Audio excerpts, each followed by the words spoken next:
নমস্কাৰ বন্ধু বান্ধৱীসকল, আজি বহুদিনৰ মূৰত আপোনালোকৰ বাবে লৈ আহিছোঁ অসমৰ ইটো সিটো কেইটামান নজনা প্ৰশ্ন উত্তৰ। আজিৰ প্ৰথম প্ৰশ্নটো হ'ল, অসমৰ প্ৰসিদ্ধ লেখক আৰু পুথি প্ৰকাশক হৰিনাৰায়ণ দত্তবৰুৱাই প্ৰতিষ্ঠা কৰা বিদ্যালয়খনৰ নাম কি? উত্তৰটো নলবাৰীৰ দেৱীৰাম পাঠশালা বিদ্যালয় আৰু স্থাপিত হৈছিল 1937 চনত। মনত ৰাখিব বন্ধু বান্ধৱীসকল, এই বিদ্যালয়খন হৰিনাৰায়ণ দত্তবৰুৱাই তেখেতৰ পিতৃ দেৱীৰাম দত্তবৰুৱাৰ স্মৃতিত প্ৰতিষ্ঠা কৰিছিল। দ্বিতীয় প্ৰশ্ন, শ্ৰীমন্ত শংকৰদেৱৰ কীৰ্তনঘোষা পুথিখন কোনে প্ৰথমে ছপা কৰি উলিয়ায়? আৰু উত্তৰটো হ'ল হৰিবিলাস আগৰৱালাই। তেখেতে 1876 চনত কীৰ্তনঘোষা পুথিখন প্ৰথমে ছপা কৰি উলিয়ায়। আৰু হৰিবিলাস আগৰৱালাৰ প্ৰকৃত নাম আছিল বাপীৰাম আগৰৱালা। যেতিয়া তেওঁ ব্ৰাহ্ম ধৰ্মত দীক্ষা লৈছিল তেতিয়া তেওঁ এই নাম গ্ৰহণ কৰে।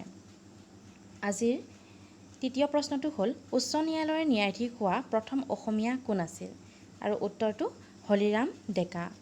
হলিৰাম ডেকা এজন গল্পকাৰ আৰু দুখন প্ৰসিদ্ধ গল্প সংকলন হ'ল অলকালৈ চিঠি আৰু যৎ কিঞ্চিত।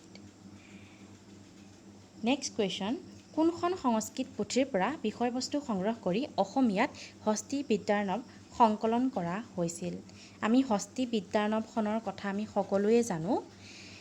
আৰু এই প্ৰশ্নটোৰ উত্তৰ হ'ল, প্ৰাচীন কামৰূপৰ লেখক শম্ভুনাথে সংস্কৃতত ৰচনা কৰা গজেন্দ্ৰ চিন্তামণিৰ পৰা এই হস্তী বিদ্যাৰ্ণৱ পুথিখন সংকলন কৰা হৈছিল।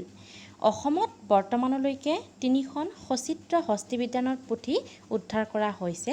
মনত ৰাখিব, অসম প্ৰকাশন পৰিষদে প্ৰকাশ কৰা এই পুথিখন সুকুমাৰ বৰকাইটে আহোম ৰজা শিৱসিংহ আৰু বৰ ৰজা অম্বিকা দেৱীৰ নিৰ্দেশত সংকলন কৰিছিল। আৰু ইয়াৰ চিত্ৰ অংকন কৰে দিলীবৰ আৰু দুচায়ে, আৰু দুয়োজন আছিল মোগল চিত্ৰশিল্পী। ইয়াৰ পিছৰ প্ৰশ্নটো হ'ল, মাজুলীৰ আউনীআটী সত্ৰত সংৰক্ষিত হৈ আছে হস্তী বিদ্যাৰ্ণৱৰ এটা প্ৰতিলিপি। আৰু প্ৰশ্নটো হ'ল, ই কেই নম্বৰৰ প্ৰতিলিপি বা কিমান সংখ্যক প্ৰতিলিপি? আৰু উত্তৰটো হ'ল 3য় সংখ্যক প্ৰতিলিপি। মনত ৰাখিব, এই পুথিখন অসম্পূৰ্ণ। সচিত্ৰ সাঁচিপাত 148 খিলা আছে আৰু এখিলা উকাপাতত টাই লিপিত লিখা আছে, চিৰিং ফুকনৰ কুলতভৱ শ্ৰী চুলাধৰ ফুকনৰ চিত্ৰে হাতী পুথি। এই কথাখিনি টাই ভাষাত লিখা আছে।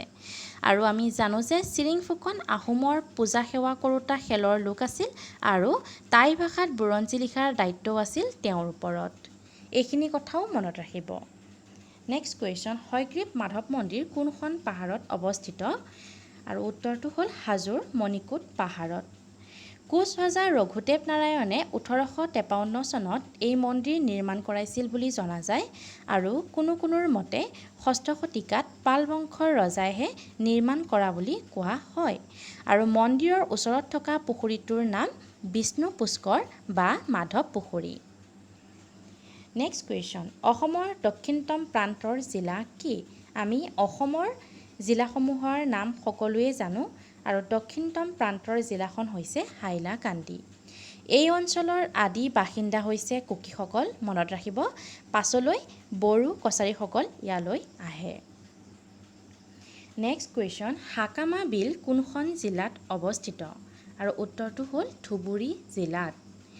ই এটা বুৰঞ্জী প্ৰসিদ্ধ পুখুৰী আছিল আৰু পাছলৈ ই বিলত পৰিণত হৈছে। নেক্সট কুৱেশ্যন, বুৰঞ্জীৰ মতে অসমৰ এটা সৰু জনজাতি হাজংসকল ক'ৰ পৰা আহিছিল? আৰু উত্তৰটো হৈছে তিব্বতৰ পৰা আহিছিল হাজংসকলৰ উপৰি পুৰুষসকল বা পূৰ্বপুৰুষসকল। আৰু বৰ্তমান গোৱালপাৰা, ধুবুৰী, উত্তৰ-বংগৰ কোচবিহাৰ আৰু জলপাইগুৰি, মেঘালয়ৰ একাংশ আৰু অৰুণাচলৰ চাংলং জিলাত ঘাইকৈ হাজংসকলৰ বসতি আছে। নেক্সট কুৱেশ্যন, হাজোক পঞ্চতীৰ্থ বুলি জনা যায়। প্ৰশ্নটো হ'ল, এই 5খন তীৰ্থ কি কি? বন্ধুসকল, এইটো আজি আমাৰ শেষৰ প্ৰশ্ন। আমি জানো হাজোক পঞ্চতীৰ্থ বুলি জনা যায় আৰু এই 5খন তীৰ্থ হৈছে হয়গ্ৰীৱ মাধৱ, কেদাৰেশ্বৰ বা কেদাৰ বুলিও কোৱা হয়, কমলেশ্বৰ, কামেশ্বৰ আৰু গণেশ। মনত ৰাখিব, ইয়াৰ উপৰি হাজোৰ পোৱামক্কা হৈছে এখন বিখ্যাত তীৰ্থ। হাজোক ধৰ্মৰ ত্ৰিবেণী সংগম বুলি জনা যায়। বৌদ্ধসকলে হয়গ্ৰীৱ মাধৱ মন্দিৰকে ধৰি ইয়াৰ ভালেমান পবিত্ৰ স্থানক তেওঁলোকৰ ধৰ্মৰ লগত জড়িত কৰে আৰু তেতিয়াৰ পৰাই ই হিন্দু, মুছলমান আৰু বৌদ্ধৰ সমন্বয় ক্ষেত্ৰত পৰিণত হয়। মনত ৰাখিব, হাজোক পঞ্চতীৰ্থ আৰু ধৰ্মৰ ত্ৰিবেণী বুলি কোৱা হয়। ধৰ্মৰ ত্ৰিবেণী সংগম বুলি কোৱা হয়। বন্ধুসকল, আজিলৈ এইখিনিয়ে আছিল প্ৰশ্ন। আশা কৰোঁ আপোনালোকে ইয়াৰ পৰা অলপ হ'লেও উপকৃত হ'ব। আজিলৈ ইমানতে এৰিছোঁ। ধন্যবাদ।